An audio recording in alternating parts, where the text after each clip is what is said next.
पहले टॉपिक में हमने मात्रक एवं मापन को पढ़ा, दूसरे टॉपिक में हमने मास, वेट एंड डेंसिटी को पढ़ा और थर्ड टॉपिक में हमने वर्क, पावर एंड एनर्जी यानी कार्य, शक्ति और ऊर्जा को हमने पढ़ा। हमारा फोर्थ टॉपिक जो है चाल और वेग है। इस टॉपिक को हम लोग कंप्लीट करेंगे जो बहुत ही इंपॉर्टेंट है, speed and velocity. Fourth number topic हम लोग जो देखेंगे वो है हमारा चाल और वेग यानी स्पीड एंड वेलोसिटी हमारा रहने वाला है फोर्थ नंबर टॉपिक। तो आइए जानते हैं सबसे पहले हम वेग में परिवर्तन की दर क्या होती है। ठीक है, वेग में परिवर्तन की दर हम किसे कहते हैं। तो देखिए सबसे पहला हमारा है क्या कि किसी वस्तु की एक समान सरल रेखा रेखीय गति के दौरान समय के साथ वेग नियत रहता है। यानी कहने का मतलब है कि कोई वस्तु एक समान जो है सरल रेखीय गति में कर रहा है, यानी सरल रेखा गति में कर रहा है। ठीक है, तो अगर मान लीजिए कि आप गाड़ी चलाएंगे सीधी सड़क पे, एकदम सीधा सड़क है, ठीक है, तो जब सड़क सीधा है तो आपका स्पीड भी क्या होगा, आपका अभी स्पीड भी क्या होगा, समान होगा। ठीक है, आप समान स्पीड में चलाइएगा, या तो आप 40 के स्पीड में चलाइएगा, या तो आप 50 के स्पीड में चलाइएगा, या जो है 70 के एवरेज में चलाइएगा। ठीक है, जब आपको कुछ नहीं हो, सिर्फ सड़क हो। ठीक है, और जैसे ही कहीं कहीं सड़क पे आपको घुमाव आ जाए तो आपका स्पीड कहीं यहाँ 40 होगा, यहाँ से फिर यहाँ आप स्लो कीजिएगा, फिर यहाँ पे 30 कीजिएगा, फिर यहाँ 40 कीजिएगा, फिर यहाँ 30 कीजिएगा, फिर 20 कीजिएगा। ठीक है, तो कहना ये क्या चाह रहा है कि किसी वस्तु की एक समान सरल रेखा गति के दौरान समय के साथ वेग भी क्या रहता है, नियत रहता है। देखिए चाल और वेग दोनों क्या है, दोनों में कोई खास अंतर नहीं है। ठीक है, चाल और वेग में कोई दोनों में खास नियत अंतर नहीं है, बस चाल जो है अदिश राशि है और वेग जो है सदिश राशि है। इसमें जो होता है वेग में क्या होता है, मैग्नीट्यूड तो होता ही है और साथ में डायरेक्शन भी होता है। ठीक है, और इसमें केवल मैग्नीट्यूड होता है। ठीक है, यहाँ पे अगर हम 5 किलोमीटर प्रति सेकंड बोलेंगे, 5 किलोमीटर प्रति सेकंड या 5 किलोमीटर प्रति सेकंड नहीं, 5 किलोमीटर प्रति घंटा, ठीक है, तो ये चाल है। ठीक है, और यहाँ पे अगर हम 5 किलोमीटर प्रति घंटा हम बोलेंगे तो यहाँ पे आपको अगर वेग वेलोसिटी है तो वहां पे क्या होगा वो समझना है कि दिशा अगर उसमें है, समझना है दिशा संबंधित है तो वो क्या है, तो वो जो है वेग। लेकिन चाल का भी ऐसा ही मात्रक क्या होता है, मीटर प्रति सेकंड, और वेग का भी ऐसा ही मात्रक क्या होता है, मीटर प्रति सेकंड। ठीक है, तो चलिए देखिए, किसी वस्तु की एक समान सरल रेखीय गति के दौरान समय के साथ वेग नियत रहता है और इस अवस्था में किसी भी समय अंतराल में वस्तु के वेग में परिवर्तन जो होगा वो क्या होगा, शून्य होगा। ठीक है, यानी कहने का मतलब है कि अगर सरल रेखा में कोई वस्तु गति कर रहा है, ठीक है, तो वेग क्या होता है, नियत रहता है, वेग जो रहता है नियत रहता है, और इस अवस्था में किसी भी समय अंतराल में वस्तु का वेग में जो परिवर्तन होगा वो क्या होगा, शून्य होगा। क्योंकि जब वेग जो है नियत रह रहा है 50 के स्पीड, तो यहाँ वेग में परिवर्तन होगा, बिल्कुल नहीं होगा, क्योंकि 50 के तो स्पीड से चल रहा है, तो वेग में परिवर्तन यहाँ पे क्या हो जाएगा, शून्य होगा। वेग में परिवर्तन तब होगा ना जब 50 के स्पीड से चल रहा है, फिर 60 हो जाएगा। ठीक है, यद्यपि असमान गति में, यदि अगर असमान गति में वेग समय के साथ परिवर्तन होता है तो इसका मान विभिन्न समय पर विभिन्न बिंदुओं पर भिन्न भिन्न होता है। हमने अभी बताया कि अगर असमान गति, असमान गति करने का मतलब आप 30 के स्पीड से चला रहे बाइक, 40 के स्पीड से चला रहा है, ठीक है, तो अलग अलग समय पर अलग अलग बिंदुओं पर इसका मान क्या होगा, अलग अलग होगा। और इस प्रकार किसी भी समय अंतराल पर वस्तु के वेग में परिवर्तन शून्य नहीं होता, क्योंकि अब यहाँ तो वेग में परिवर्तन शून्य नहीं होगा। ठीक है, जैसे अगर मान लीजिए कि आप जो है यहाँ से यहाँ दूरी किए 50 के स्पीड से, फिर आपको रोड खराब मिल गया या कर्व हो गया तो आप स्लो गति करेंगे। ठीक है, फिर 60 हो गया, फिर 70 हो गया, फिर 35 हो गया, तो यहाँ क्या हो गया, वेग में परिवर्तन हो रहा है 50 से 60, 60 से 70। ठीक है, और वेग में परिवर्तन की दर को ही क्या कहा जाता है, हम बताएंगे कि क्या कहा जाता है। ठीक है, त्वरण कहा जाता है। तो देखिए यह प्रकार जो है किसी भी, जैसे कहने का मतलब त्वरण जो होता है ए बराबर होता है और v माइनस यू बाई क्या होता है, टी, यानी वेग में परिवर्तन, अंतिम चाल और प्रारंभिक चाल। ठीक है, और बटा समय, ये क्या हो गया, वेग में परिवर्तन की दर, दर को क्या कहा जाता है, एक्सेलरेशन कहा जाता है। तो चलिए इसको हम आगे हम देखते हैं, हमें पढ़ना भी है। तो सबसे पहले हम समझ लिए हमने क्या अब हम वस्तु के वेग में परिवर्तन को व्यक्त कर सकते हैं? बिल्कुल कर सकते हैं। इस तरह के प्रश्नों का उत्तर देने के लिए हमें अन्य भौतिक इस तरह के प्रश्नों का उत्तर देने के लिए हमें अन्य जो है भौतिक राशि त्वरण के बारे में जानना होगा, जो कि वस्तु के प्रति इकाई समय वेग की परिवर्तन की माप होता है। तो आपने समझा क्या क्वेश्चन कर रहा है कि अगर एक समान गति है, अगर एक समान गति है तो वेग में तो परिवर्तन होगा ही नहीं। अगर एक समान गति है तो वेग में परिवर्तन क्या है? होगा नहीं। वेग में परिवर्तन जो है होगा ही नहीं, परिवर्तन नहीं होगा। कब? मतलब जो है एक समान वेलोसिटी है तो, एक समान वेलोसिटी है तो एक समान वेग होने पर वेग में परिवर्तन होगा? नहीं होगा। और जैसे ही असमान हो जाएगा, असमान असमान वेग में परिवर्तन है, ठीक है, तो असमान वेग है यानी क्या हो रहा है? वेग में परिवर्तन होगा। अगर 50 के है फिर 40 कहते हैं तो परिवर्तन हो गया ना। शुरू में 50 के स्पीड से बाद में 40 के चलने लगाते हैं तो परिवर्तन हो गया, ठीक है। तभी हम क्या निकालेंगे? जब वेग में परिवर्तन हो जाए तब हम त्वरण निकालते हैं। क्या निकालते हैं? त्वरण। तो वही है कि त्वरण बराबर क्या होता है? तो त्वरण बराबर वेग में परिवर्तन बटा लिया गया समय होता है, ठीक है। यहाँ पे देखिए, यदि एक वस्तु का वेग प्रारंभिक वेग u है और t समय में बदलकर v हो जाता है तो त्वरण क्या हो जाएगा? a बराबर v minus you by T हो जाएगा। ये याद रखना है। तो कर रहा है क्वेश्चन, जैसे एग्जांपल में आपको न्यूमेरिकल में क्वेश्चन बोलेगा कि एक गाड़ी जो है उसका प्रारंभिक वेग 30 किलोमीटर प्रति घंटा है, ठीक है, 30 किलोमीटर प्रति घंटा है। बाद में वो जो है 50 किलोमीटर प्रति घंटा हो जाता है, 50 किलोमीटर प्रति घंटा हो जाता है, ठीक है। तो उसका त्वरण निकाल दे, ठीक है। और ये जो है समय दिया होगा 2 घंटा। तो त्वरण निकालने के लिए आप क्या कीजिएगा? a बराबर अंतिम वेग, अंतिम में कितना हो गया? 50 हो गया, और शुरू में कितना था? 30 था। तो 50 माइनस क्या करेंगे? 30 कर देंगे, और बट्टा समय से हम डिवाइड करेंगे। समय 2 घंटा दिया हुआ है, तो 50 और 30 में से चला जाएगा कितना होगा? 20/2। तो यहाँ जो 10 आएगा ना, 10 किलोमीटर प्रति घंटा स्क्वायर, ये हमारा क्या आ जाएगा? त्वरण आएगा।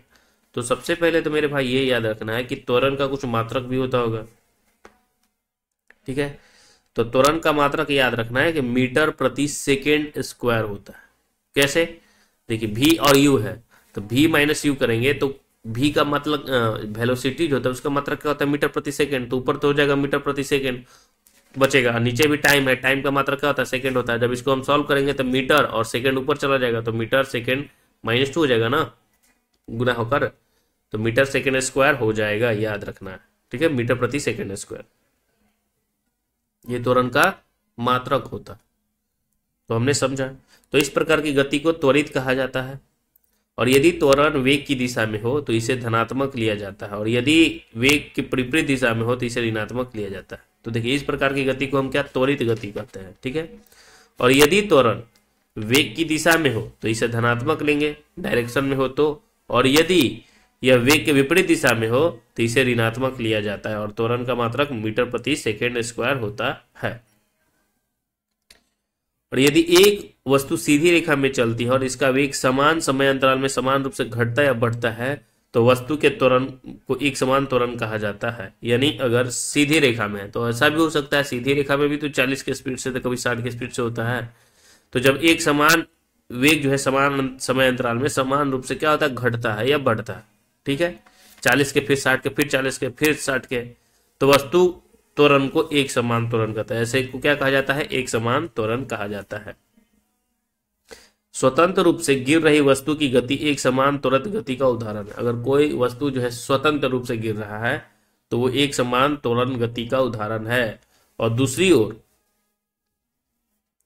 ओर एक वस्तु असमान त्वरण से चल सकती है, तो यदि उसका वेग असमान रूप से बदलता है तो उदाहरण के लिए अगर हम बात करें तो यदि कार सीधी सड़क पर चलते हुए समान समय अंतराल में असमान दर से चाल को परिवर्तन करता है तो तब कहा जाता है कि कार जो है असमान त्वरण के साथ गतिमान है, ठीक है। अब देखिए, यहाँ पे जो है ना बहुत समझना जरूरी है दूरी समय ग्राफ, ठीक है। दूरी समय ग्राफ समझना जरूरी है। अब देखिए, जैसे हम लोग को समझना है दूरी समय ग्राफ, ठीक है। वेग समय ग्राफ, त्वरण समय ग्राफ, इन सबको समझना है। देखिए हमेशा जो होता है, अगर हम डायग्राम देखेंगे, ठीक है, तो हमेशा जो ये एक्स एक्सिस होता है और ये वाई एक्सिस होता है, ठीक है, हम सभी जानते हैं। और यहाँ जो होगा ना, हमेशा क्या हो जाएगा, टाइम को प्रदर्शित करता है। एक्स एक्सिस पे हमेशा टाइम को प्रदर्शित करना है, ठीक है, और वाई एक्सिस पर आपको हमेशा जो है डिस्टेंस को या डिस्प्लेसमेंट को, यानी दूरी को या विस्थापन को या वेग को जो है प्रदर्शित करना है, ठीक है। तो सबसे पहले समझना है कि हम आपको बता दें कि जैसे चाल और वेग में अंतर क्या होता है, ठीक है। चाल बराबर जो होता है, हम सभी जानते हैं कि दूरी बटा समय होता है। क्या होता है, दूरी बटा समय होता है, ठीक है। और हम जानते हैं कि जो विस्थापन होता है वो सॉरी वेग जो होता है, वेग बराबर क्या होता है, जो वेग बराबर वेलोसिटी बराबर होता है वो क्या होता है, विस्थापन बटा समय होता है, ठीक है। विस्थापन बटा क्या होता है, समय होता है। तो देखिए दूरी बटा समय चाल बराबर होता है और वेग बराबर होता है विस्थापन बटा समय। दूरी को हम मीटर से सूचित करते हैं, समय को जो है सेकंड से, मीटर प्रति सेकंड, और विस्थापन को भी हम मीटर से सूचित करते हैं और समय को भी हम सेकंड से। विस्थापन में क्या होता है, अब हम समझ लेते हैं कि दूरी और विस्थापन है क्या भाई, वेग का यूनिट सेम होता है, तो दूरी और विस्थापन क्या होता है, तो देखिए दूरी और विस्थापन में अंतर है। दूरी जो है हमेशा ऑलवेज जो होता है पॉजिटिव होता है, दूरी हमेशा जो है पॉजिटिव होता है। आप 5 किलोमीटर सीधा जा रहे हैं, फिर 5 किलोमीटर वापस आ रहे हैं, तो टोटल आप 10 किलोमीटर चले। लेकिन यही अगर हम विस्थापन की बात करें, ठीक है, तो विस्थापन जो होता है हमेशा पॉजिटिव भी होता है, निगेटिव भी होता है और शून्य भी होता है, ठीक है। ये भी ध्यान रखना है विस्थापन, ठीक है। अगर आप 5 किलोमीटर पूरब की ओर चले और फिर वापस उसी स्थान पर आ जाते हैं तो विस्थापन कितना हो जाएगा, 0 हो जाएगा, ठीक है। तो कहने का मतलब है कि विस्थापन जो होता है शॉर्टेस्ट डिस्टेंस होता है। क्या होता है, सबसे छोटी दूरी को क्या कहा जाता है, विस्थापन कहा जाता है। तो हमने दूरी और विस्थापन के बारे में समझा दिया आपको, ठीक है। तो आइए हम आपको सबसे पहले समझाते हैं दूरी समय ग्राफ के बारे में, ठीक है। तो अगर हम बात करते हैं, जैसे ये हमारा एक्स एक्सिस होता है और ये हमारा वाई एक्सिस है, ठीक है। तो यहाँ पे हमेशा टाइम और यहाँ पे हमेशा डिस्टेंस या डिस्प्लेसमेंट याद रखना है, ठीक है। और अगर वेग समय ग्राफ होगा तो यहाँ पे क्या हो जाएगा, वेलोसिटी यानी भी हो जाता है, ठीक है। इसे जो हम कहते हैं वो क्या कहते हैं, इसे हम ढाल कहते हैं। क्या कहते हैं, इसे ढाल कहते हैं, ठीक है। अगर और ये इसे जो है, अगर मान लीजिए कि यहाँ ढाल है तो ये हम इस पे जो अगर हम करेंगे तो ये हमारा क्या हो जाएगा, यहाँ हमारा क्या है, डिस्टेंस है, तो ये भी यहाँ डिस्टेंस हो जाएगा। यहाँ डिस्प्लेसमेंट है तो यहाँ भी क्या हो जाएगा, डिस्प्लेसमेंट हो जाएगा। यहाँ वेलोसिटी है तो यहाँ भी क्या होगा, वेलोसिटी हो जाएगा, ठीक है। तो सबसे पहले ये जो है tan थीटा हम सभी जानते हैं निकालने के लिए। tan थीटा बराबर क्या होता है, लंब बटा कर्ल। लंब कितना है, डी, ठीक है। मान लीजिए विस्थापन डिस्प्लेसमेंट है तो विस्थापन बटा क्या होगा, समय। अब विस्थापन बटा समय क्या हमें निकलता है, वेग निकलता है। तो यानी कहने का मतलब है कि जो दूरी और समय का जो ग्राफ होता है वो हमेशा क्या देता है, हमेशा वेग देता है, हमेशा वेग देता है। लेकिन कंफ्यूजन क्या है, हमें समझना है कि वेग जो है किस पर निर्भर करता है। तो वेग जो है हमेशा ना ढाल पर निर्भर करता है। वेग हमेशा किस पे निर्भर करता है, ढाल पे निर्भर करता है। अगर ढाल ये है तो ये एक समान है, ठीक है। अगर ढाल जैसे ही ऊपर जाएगा, जैसे ही ऊपर जाएगा, और मान लीजिए ढाल ये है, ठीक है, तो इसका वेग भी क्या हो जाएगा, उच्च होगा। ढाल उच्च होने पर जैसे ही थीटा का मान बढ़ता है, थीटा का मान बढ़ेगा तो वेग क्या होगा, उच्च होगा। जैसे ही थीटा का मान बढ़ते जाएगा वेग क्या हो जाएगा, ऊंचा होता जाएगा। और ढाल हमेशा होना चाहिए, अगर ढाल है तभी वेग है और ढाल नहीं है तो वेग नहीं है। जैसे अगर हम मान लीजिए कि एक फिगर हम लेते हैं, ठीक है, एक्स एक्सिस, ये वाई एक्सिस हो गया, टाइम हो गया, ठीक है, यहाँ डिस्प्लेसमेंट हो गया। तो अगर मान लीजिए कि यहाँ तो आपको ढाल दिख नहीं रहा होगा, तो यहाँ पे वेलोसिटी क्या हो जाएगा, वेलोसिटी यहाँ पे क्या हो जाएगा, 0 हो जाएगा, ठीक है। तो जब ढाल ही नहीं तो हमेशा जो है वेग समय ग्राफ या त्वरण समय ग्राफ, ये सभी जो है विस्थापन समय ग्राफ, वो सभी जो है ढाल पे जो है करता है। किस पे करता है, ढाल पे। ढाल होना चाहिए, ढाल है तो वेग है, ढाल है तो विस्थापन है, ढाल है तो विस्थापन है, ढाल है तो वेग है, ढाल है तो क्या है, त्वरण है। अगर ढाल नहीं है तो वेग 0 हो जाएगा, ठीक है। ढाल है ही नहीं तो वेग 0 हो जाएगा, त्वरण 0 हो जाएगा। तो ढाल होना जरूरी है, ठीक है। तो इसी को समझना रहता है हम लोगों को। जैसे अगर हम फिगर में आपको समझा दें, इस फिगर में देखिए, ठीक है, तो यहाँ जो है अलग अलग बिंदु पर जो है अलग अलग बिंदु पर ढाल क्या हो रहा है, परिवर्तन हो रहा है, ठीक है। अलग अलग बिंदु पर ढाल क्या हो रहा है, परिवर्तन हो रहा है। तो हमने क्या बताया कि अगर ढाल है तो वेग तो है, ढाल है तो वेग तो है, ठीक है, वेग तो है। लेकिन जो यहाँ पे होगा चाल तो है, लेकिन क्या हो जाएगा, अलग अलग बिंदु पर अलग अलग होगा, यानी असमान चाल होगा। क्या हो जाएगा, असमान चाल होगा। तो आपको समझ में आया होगा कि असमान को कैसे पकड़ना है हमें, ठीक है। तो ये हमारा जो हो जाएगा असमान हो जाएगा मेरे भाई। ये असमान चाल का गतिमान किसी प्रकार का दूरी ग्राफ है, और ये जो होगा एक समान का होगा। क्या हो जाएगा? एक समान का, सीधे एक समान का होगा, ध्यान रखना है। अब देखिए, हम वेग समय ग्राफ की अगर हम बात करते, वेग समय में भी हम बताए थे एक समान चाल से गतिमान वस्तु का जो कार्य वेग समय का ग्राफ है ये, ठीक है, एक समान गति से चलेगा तब, ठीक है।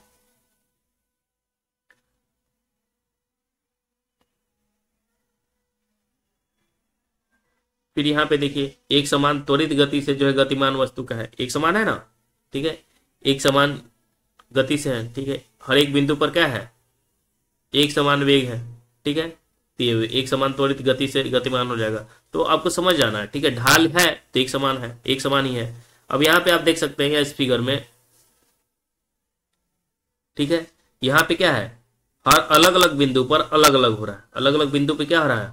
अलग अलग हो रहा है ना, यानी अलग बिंदु पर अलग अलग जो है वो त्वरित हो रहा है, वेग अलग अलग परिवर्तन हो जा रहा है, वेग परिवर्तन हो रहा है अलग अलग बिंदु पर, तो ये क्या हो गया? असमान चाल से हो गया, असमान त्वरित गति से त्वरित गतिमान वस्तु का है, ठीक है।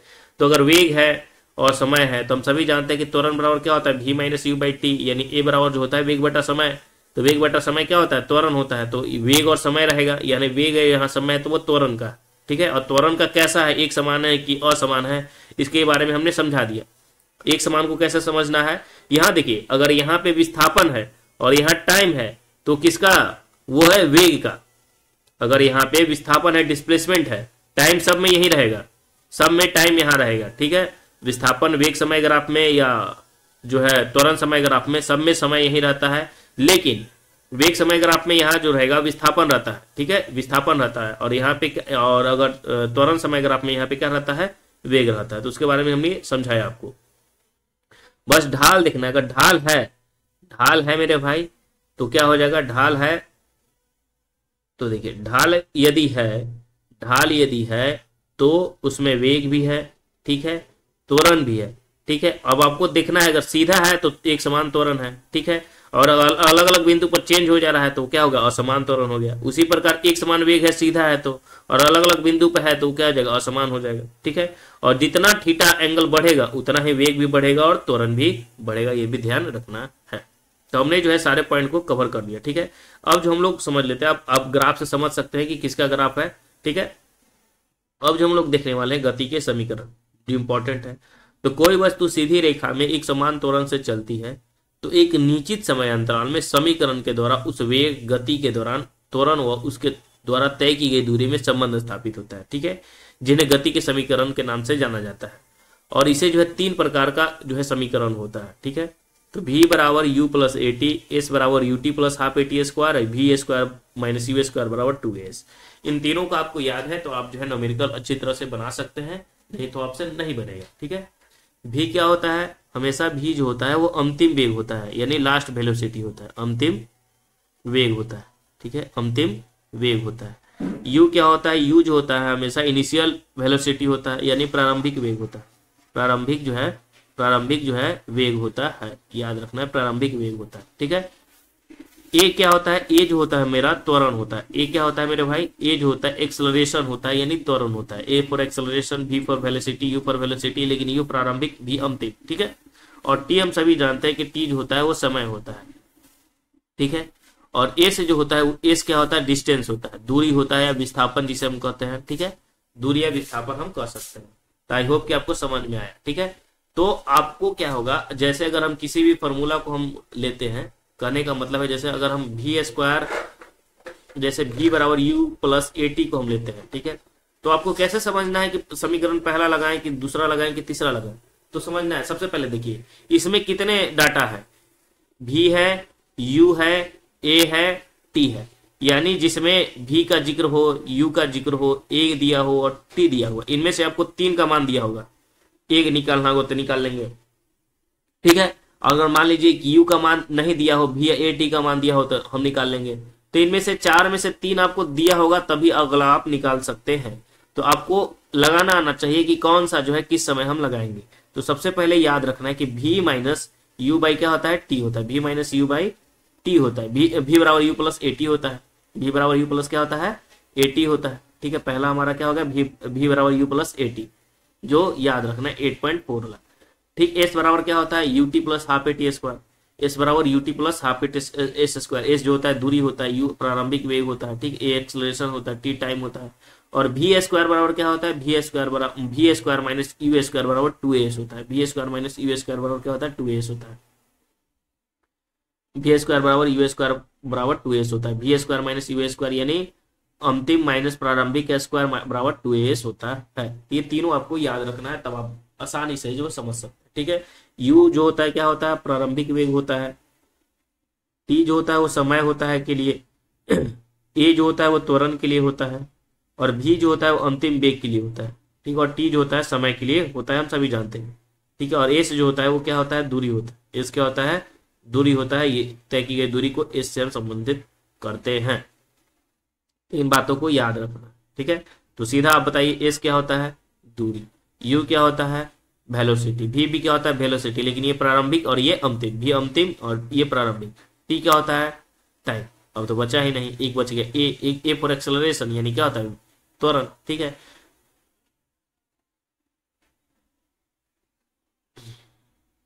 अब हम देख लेते हैं, जैसे एक वृत्तीय गति के बारे में कुछ दिया हुआ है, ठीक है। तो देखिए, एथलीट एक वृत्ताकार पथ पर नियत परिणाम करने वाले वेग के साथ, यानी एथलीट क्या होता है, एक वृत्ताकार पथ पर जो है क्या करता है, दौड़ता रहता है, ठीक है, दौड़ता रहता है, ठीक है।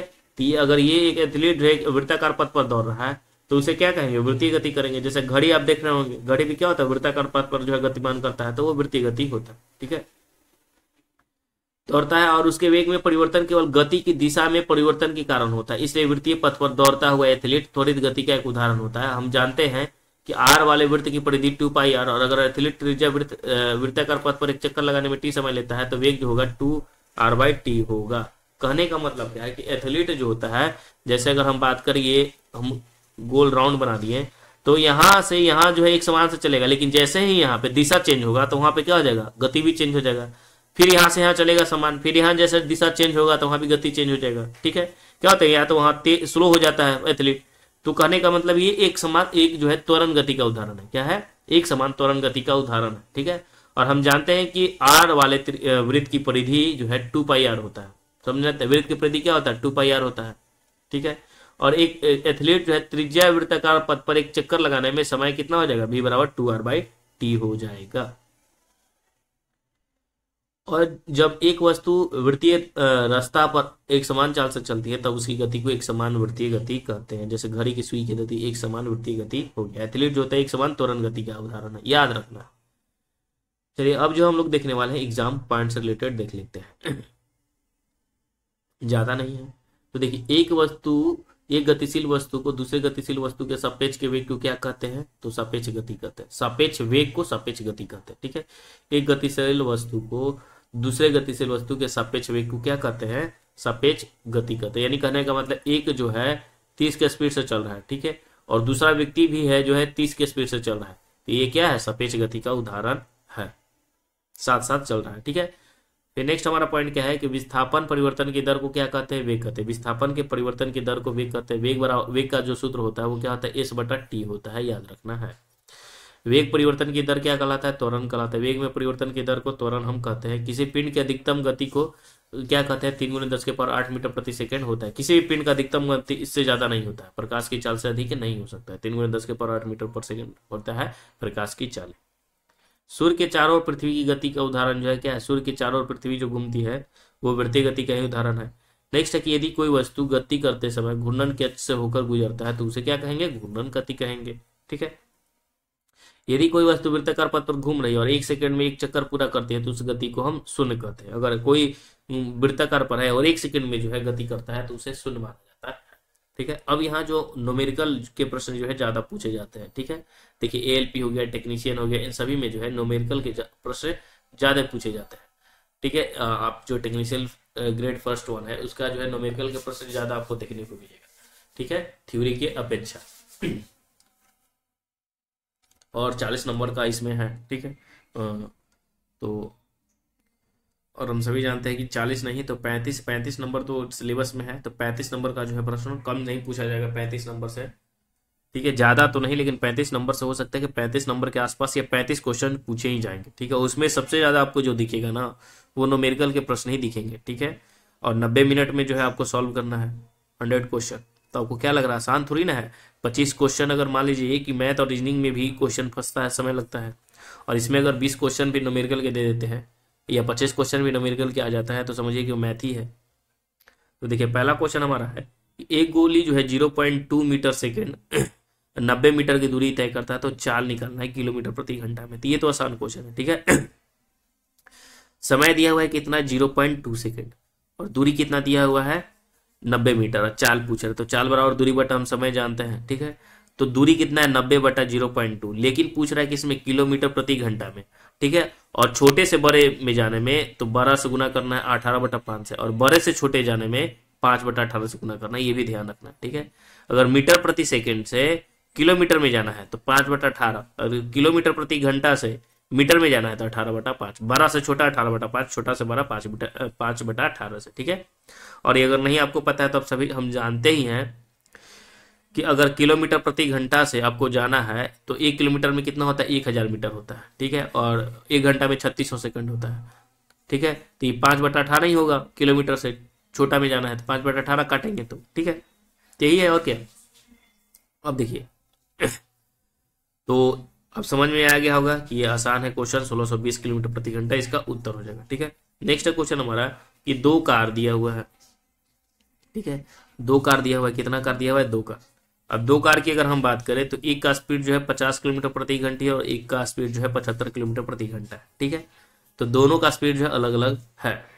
अब बोल रहा है क्वेश्चन 2 कार है, एक का 50 एक 75 का, औसत गति ए और बी की यात्रा करते हैं और यदि एक्स को इस यात्रा करने की तुलना में 2 घंटे अधिक समय लगते हैं तो ए और बी के बीच की दूरी समय निकालना। तो कुछ नहीं, सबसे पहले क्या निकालना है, ए और बी के बीच की दूरी निकालना है। सबसे पहले हमें दूरी निकालना है, तो दूरी बराबर क्या हो जाएगा 4 गुने समय। दूरी बराबर क्या हो जाएगा 4 गुने समय। तो हमें समय ही नहीं पता है तो समय जो हम निकाल लेंगे सबसे पहले, ठीक है।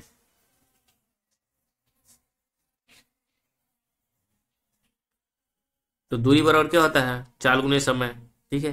तो सबसे पहले 50 घंटे, 50 गुने क्या हो जाएगा 2 घंटा अधिक है, 2 घंटा अधिक है टाइम का, तो टी प्लस क्या कर देंगे 2, और एक जो हो जाएगा 75 और गुने टी का टी ही रहेगा, ठीक है। अब इसको सॉल्व करेंगे तो टी का मान आ जाएगा, ठीक है 4 घंटा।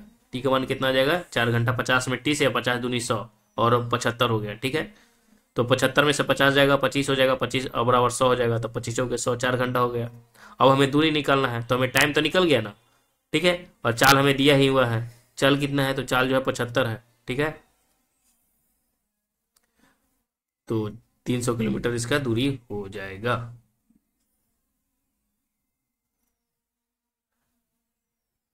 चलिए नेक्स्ट क्वेश्चन हमारा, अपनी सामान्य चाल से 7/9 गुनी चाल से साइकिल चलाकर अनवर जो है 4 मिनट देरी से अपने स्कूल पहुंचता है। अनवर को अपनी सामान्य चाल से साइकिल चलाकर स्कूल पहुंचने में कितना मिनट का समय लगेगा। अनवर जो है अपनी सामान्य चाल से 7/9 गुनी चाल से साइकिल चला रहा है, कितने से 7/9 गुने से साइकिल चला रहा है, चलाकर अनवर 4 मिनट देरी से अपने स्कूल पहुंचता है,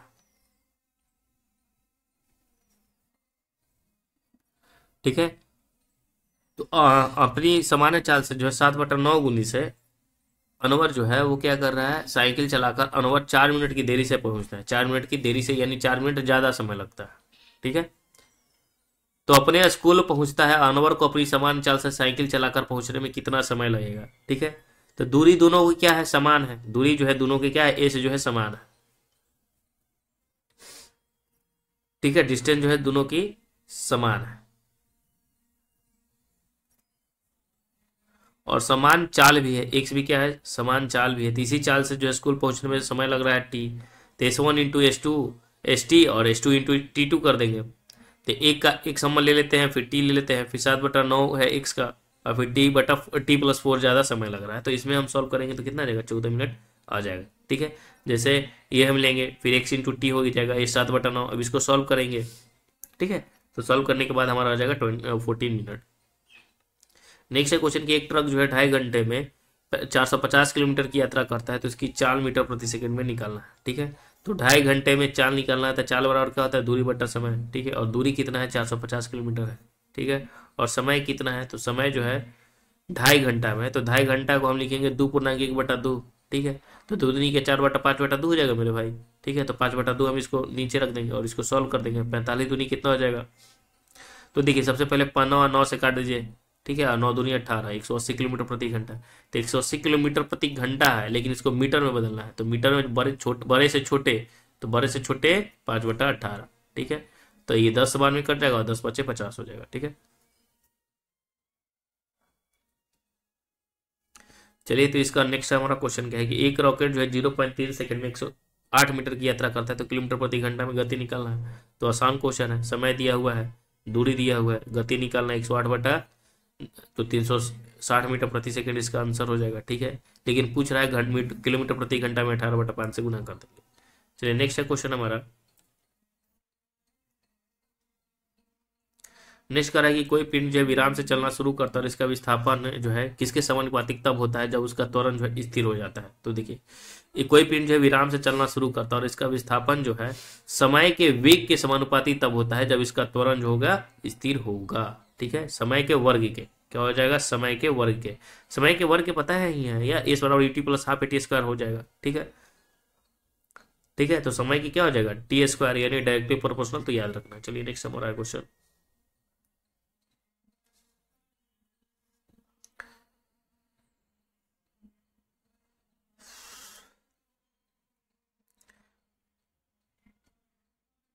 कोई मोटरसाइकिल जो है 36 के स्पीड से चल रहा है और 1000 मीटर की दूरी तय करता है, और इसी दूरी को तय करने के लिए मोटरसाइकिल द्वारा लिया गया समय निकालना है। तो समय निकालना है, तो समय बराबर दूरी बटा चाल, बस इसको सॉल्व कर देना। चलिए, अच्छा आसान क्वेश्चन था। नेक्स्ट क्वेश्चन हम देखते हैं। कोई वस्तु जो है अपनी विराम से 0 मीटर से चलना शुरू करती है और एक शख्स के पास 1.6 मीटर प्रति सेकंड के नियत त्वरण के साथ घूम आती है, ठीक है। तो x बराबर 12.8 मीटर से लेकर x बराबर 20 मीटर जो है तक इसकी यात्रा के दौरान इसका औसत वेग निकालना, ठीक है। तो सबसे पहले जो है क्या क्या दिया हुआ है, तो प्रारंभिक वेग कितना है, 0 दिया हुआ है, ठीक है। और त्वरण जो दिया हुआ है जैसे मीटर प्रति सेकंड स्क्वायर है, तो ये क्या दिया हुआ है, मीटर प्रति सेकंड स्क्वायर त्वरण का मात्रक होता है, तो त्वरण दिया हुआ है, ठीक है। तो इस डिस्टेंस कितना दिया हुआ है, तो पहले जो है 12.8 दिया हुआ है, ठीक है। तो हम सबसे पहले जो है एस बराबर यूटी प्लस हाफ ए स्क्वायर मान करके निकाल लेंगे टी का मान, ठीक है। फिर उसके बाद भी बराबर यू प्लस 80 से मान निकाल लेंगे V1 का मान, ठीक है। और फिर उसके बाद एस बराबर यूटी प्लस हाफ ए स्क्वायर में हम पुट कर देंगे, तो हमारा अंतिम वेग आ जाएगा 7.2 मीटर प्रति सेकेंड आंसर। नेक्स्ट है क्वेश्चन हमारा कि एक हवाई जहाज है जो 50 मीटर प्रति सेकंड की गति से उड़ता है, तो यह 5 घंटे में कितनी दूरी तय करेगा। तो ये जो 5 घंटे की बात कर रहा है, तो ये 5 घंटे में दूरी कितनी तय करेगा, तो कुछ नहीं दूरी तय करेगा, बस आसान करना है, 4 गुने समय 50 गुने 18/5 ठीक है। देख लीजिए क्वेश्चन, किसी गेंद को जो है 30 मीटर प्रति सेकंड की रफ्तार से ऊपर फेंका जाता है, ठीक है, ऊपर फेंका जा रहा है, ठीक है। तो पहले का वेग कितना है, 30 का स्पीड है, 4 सेकंड के बाद समय 4 लगा, विस्थापन का परिणाम कितना होगा, ठीक है। तो ऊपर नीचे की बात करें तो वहां जो है छोटे जी का इस्तेमाल करना है और 10 मीटर प्रति सेकंड स्क्वायर लेना है, ठीक है। ये जो हो गया, ठीक है, जी का मान, जी हाँ लिखा हुआ भी है, ठीक है। तो जैसे ही हमें पूछ रहा है क्या, विस्थापन का परिणाम, यानी हाइट पूछ रहा है, ठीक है, यानी दूरी पूछ रहा है। विस्थापन का परिणाम बोले तो दूरी ही पूछ रहा है। और एस बराबर जो है यूटी प्लस क्या होता है, half A T, UT minus half A T square, ठीक है। यूटी प्लस कब, जब जुटेगा, और घटेगा कब, जो ऊपर की ओर फेंका जा रहा है। तो इसके विस्थापन के बाद परिणाम, ठीक है। तो ऊपर जा रहा है तो घटाना है, नीचे आ रहा है तो जोड़ना है, याद रखना है। तो ऊपर की ओर फेंका जा रहा है तो एच बराबर U T plus minus 1/t GT square, ठीक है। UT plus half A T square ना, तो ए की जगह यहाँ जो है जी रख देना एक्सलेशन को, ठीक है। जहां 10 का मान रखना है, ए का मान जी, ए का मान जो एक्सलेशन यानी जी का मान रख देना है 10 मीटर प्रति सेकंड स्क्वायर, ठीक है। और याद रखना है ऊपर की ओर जाने पर समीकरण माइनस, और जैसे नीचे की ओर रहेगा तो प्लस, क्या है, यूटी प्लस करना है नीचे की ओर, ऊपर की ओर माइनस, नीचे की ओर प्लस, ऊपर की ओर क्या होगा, ऊपर की ओर माइनस, नीचे की ओर प्लस, उल्टा, ध्यान रखना है इस बात को, ठीक है। तो यहां जो है ए की जगह जी का मान दिया हुआ है, तो देखिए एच का मान निकालना है, यू प्रारंभिक कितना है 30 है, तो 30 हमने रख दिया गुने, 30 है और गुने टी 4 माइनस 1/2, फिर देखिए 10 जी का मान और टी इंटू टी, ठीक है। तो एच का मान आ गया 40। नेक्स्ट है क्वेश्चन हमारा, जो है किसी वस्तु द्वारा तय की गई कुल पथ लंबाई के रूप में परिभाषित किया जाता है, तो जिसे उस कुल समन्वयंतराल से विभाजित किया जाता है, तो इसके दौरान गति जो होता है वो कैसा होता है, तो गति जो होता है औसत गति होता है। कैसा गति होता है, औसत गति होता है। कोई वस्तु 100 मीटर प्रति सेकंड की गति के साथ चल रही है और 1 मिनट में इस वस्तु द्वारा तय की गई दूरी को हम क्या कहते हैं, तो ये भी हम निकाल देंगे। ठीक है, ठीक है। नेक्स्ट है, कोई वस्तु जो है एक्स का मान 0 मीटर है और टी का मान 0 सेकंड से चलना शुरू करता है और एक अक्ष के पास 30 जो है 3 मीटर प्रति सेकंड के नियत त्वरण के साथ घूम जाती है, तो समय 4 सेकंड और 8 सेकंड के बीच औसत वेग निकालना है। ठीक है, तो सबसे पहले जो है इसका जो है प्रारंभिक वेग पता है 0 है। ठीक है, प्रारंभिक वेग पता है, तो सबसे पहले अंतिम चाल निकाल लेते हैं v बराबर u प्लस 80 से, क्योंकि ए का मान दिया हुआ है 3 मीटर प्रति सेकंड। ठीक है, और टाइम भी दिया हुआ है कितना, टाइम जो है 4 सेकंड से 8 सेकंड होता है ना, तो हम 4 सेकंड रख लेते हैं, तो v का मान निकल गया। फिर एस बराबर गति का दूसरा नियम से हम बैठा देंगे, तो दूरी का मान निकल जाएगा 72 मीटर। फिर वेग निकाल लेना, औसत वेग।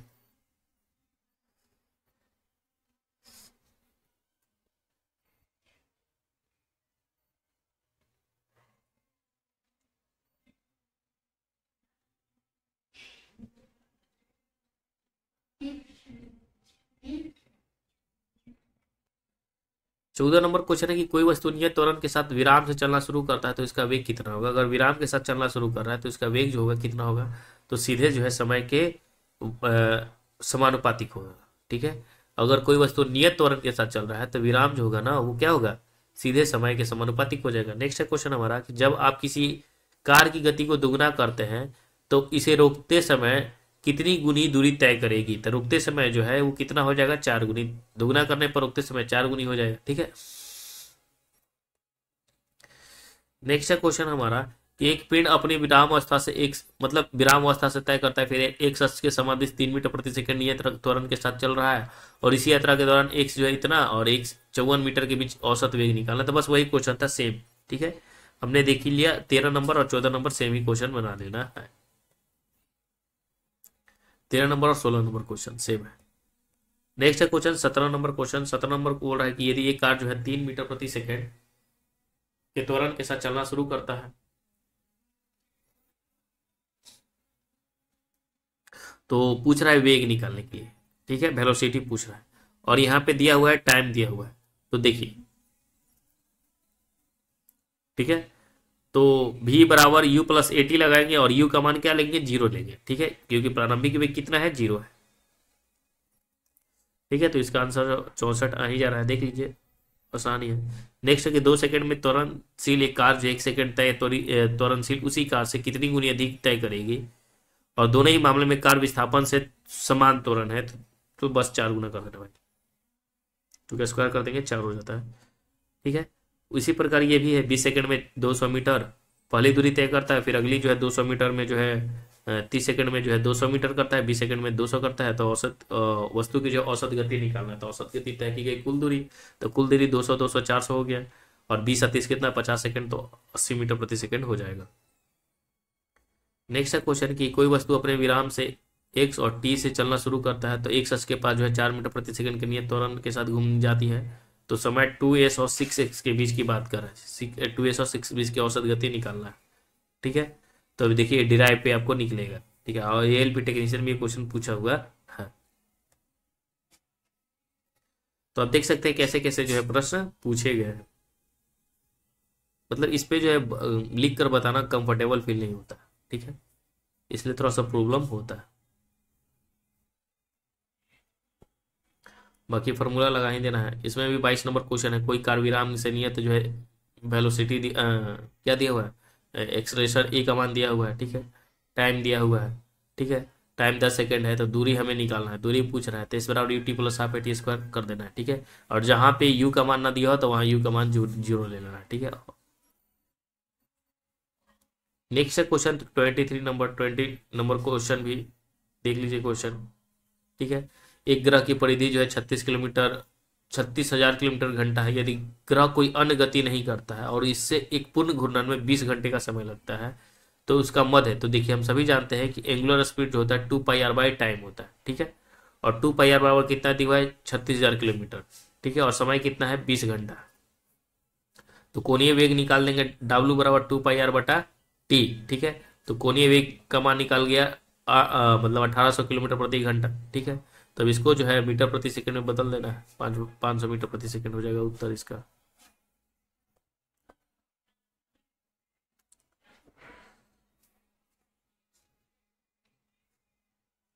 फिर नेक्स्ट है क्वेश्चन हमारा, एक गोली को जो है 196 मीटर प्रति सेकंड के वेग से सीधे ऊपर की ओर दागा जाता है, तो बंदूक की गोली कितनी अधिकतम ऊंचाई पर जाएगा? ऊपर जा रहा है, ठीक है, तो v बराबर यू स्क्वायर माइनस 2gh, बस लगा देना। ऊपर जा रहा है तो माइनस, नीचे आ रहा है तो प्लस, ऊपर जा रहा है तो माइनस, नीचे जा रहा है तो प्लस, ऊपर है तो माइनस, नीचे है तो सभी तीनों फार्मूला में जो दूरी का फार्मूला है उसमें भी एक जगह g रख देना है बस। चलिए नेक्स्ट क्वेश्चन यहाँ पे देखिए, v बराबर यू स्क्वायर प्लस 2gh, हम सभी जानते हैं कि क्या होता है, V square minus U square बराबर ए होता है ना, 80। ठीक है, V square minus U square बराबर क्या होता है, 80 होता है। तो बस ए की जगह जो है ना वो क्या रख देना है, वही रख देना है। अब देखिए यहाँ पे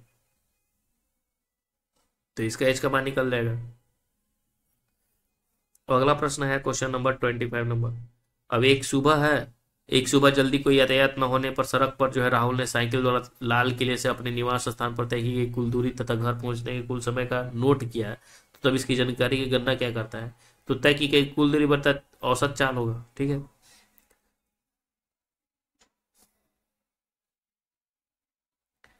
अब दिए गए ग्राफ के अनुसार यहाँ पे देखिए, ग्राफ के अनुसार जो औसत चाल और औसत वेग का अनुपात निकालना, औसत चाल और औसत वेग का अनुपात निकालना है। तो कुल दूरी पहले निकाल लेते हैं। ठीक है, तो कुल दूरी आ गया 120/14। ठीक है, मतलब औसत चाल निकल गया 120/14, 120/14 आ गया औसत चाल।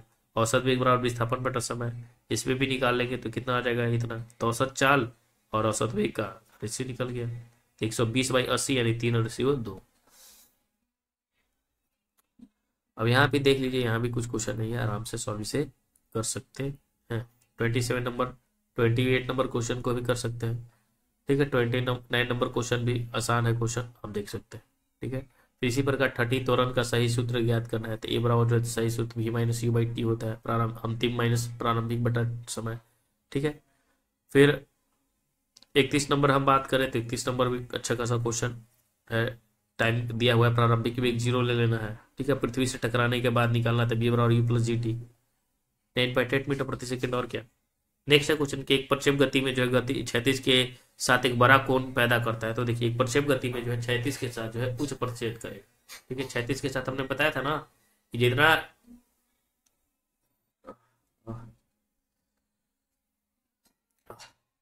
उच्च प्रक्षेप पथ जो है करेगा। ठीक है, यूएस सेकेंड। ठीक है, एच प्रक्षेप की अगर ऊंचाई पूछेगा तो एच बराबर U square sine square theta by 2g होता है। ठीक है, याद रखना है formula, you square sine square theta by 2g होता है। एच मैक्सिमम बराबर यू स्क्वायर बाई 2g निकाल देना है। यदि एक ही गेंद को ऊपर फेंकी जाती है तो निम्नलिखित में से क्या परिवर्तन नहीं होते? एक गेंद को ऊपर फेंके जाएंगे तो त्वरण परिवर्तन नहीं होगा, बाकी गति परिवर्तन हो जाएगा, दूरी परिवर्तन हो जाएगा, स्थिति परिवर्तन हो जाएगा, त्वरण परिवर्तन नहीं होगा। ठीक है, जब किसी गेंद को ऊपर की ओर फेंका जाता है तब उसका पथ प्रवलाकार होता है और ऐसी स्थिति में इसकी गति, स्थिति, ऊर्जा और दूरी को परिवर्तन होता है, परंतु त्वरण अपरिवर्तित रहता है। इस त्वरण का मान हमेशा गुरुत्वीय त्वरण में जी के बराबर होता है, यानी 10 मीटर प्रति सेकेंड, यानी देखिए 9.8 मीटर प्रति सेकेंड होता है गुरुत्वीय त्वरण। ठीक है, याद रखना है, इसे 9.8 ना लेकर जो है 10 लिया जाता है। एक 5 किलो का द्रव्यमान वाला पिंड एक घर्षण रहित जो है टेबल विश्राम अवस्था में है, जिसका 12 न्यूटन का एक स्थिर बल कार्यरत है, तो पिंड द्वारा 2 सेकंड में तय की गई दूरी निकालना। 2 सेकंड में पूछ रहा है, तो ए बराबर ए में हो जाएगा। ठीक है, और इस बराबर U T plus half eighty square हम सभी जानते ही हैं। ठीक है, तो इसका मान जो हो जाएगा 4.8 मीटर हो जाएगा। देखिए, रांची डीजल इलेक्ट्रिक में पूछा हुआ है, 5 किलोग्राम का द्रव्यमान है, 1.5 न्यूटन बल और 2 सेकंड लगाता है, तो ए बराबर सबसे पहले निकल जाएगा, तो ए का मान निकल जाएगा और इस बराबर फॉर्मूला लगा देंगे। ठीक है, तो आपको पुट करना आना चाहिए कौन सा फॉर्मूला हम कब लगाए। ठीक है, और क्या हमें खोज रहा है, ये भी आसान क्वेश्चन है। और सच्चा 2v1 ये तो मैथ में भी आपने बनाया होगा। दोनों चालों को गुना 2 से गुना करके और दोनों चालों का जोड़ दिया जाता है। नेक्स्ट है क्वेश्चन की, एक गेंद की भवन की छत से गिराने पर जो है जमीन पर पहुंचने में 3 सेकंड का समय लगता है, तो गेंद की पृथ्वी के तुरंत जो है 10 लेना है। ठीक है, तो बस वही, ऊपर से नीचे गिराया जा रहा है तो प्लस, ठीक है, और नीचे से ऊपर फेंका जा रहा है तो माइनस, बस यही तो खेला है, कुछ है नहीं।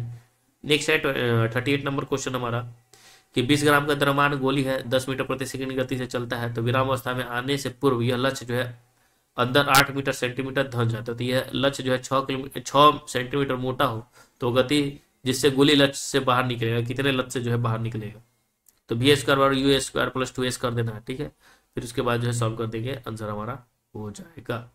तो हमारा जो है 38 नंबर प्रश्न हमने इसमें कंप्लीट किया। अब हम लोग जो पढ़ेंगे next topic 5, topic chapter number 5 हम लोग पढ़ने वाले हैं।